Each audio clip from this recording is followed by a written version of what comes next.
Wala na nag-eehersisyo, samantalang dati naglalakad ako sa eskuwela. Wala na nagpuprutas, iba ng kinakain. Wala na rin tayong lakaran, lahat nagkokotse na, 'yan. Tapos mas marami tayong kinakain kaysa sa ginugugol natin sa pag-e-exercise. So, ang dami sa ating mga kababayan ang mataba talaga. 'Yan ho ang problema sa atin, ang, katabaan. 'Yan ho ang dapat nating iwasan. At yung sitting is the new smoking. 'Pag ho kayo ay nakaupo ng 7.7 hours, ang probability of dying early. Ito yung sedentary lifestyle sa bahay at sa workplace, masyadong expensive ho yan. Kaya kayo maglakad kahit 5 minutes kada hour.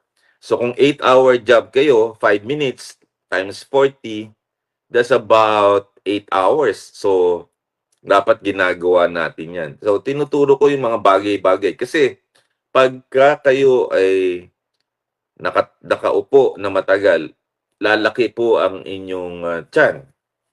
Ang tiyan nyo, lalaki.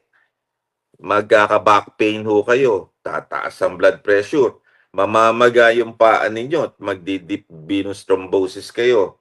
Ang probability na magka-cancer tataas din.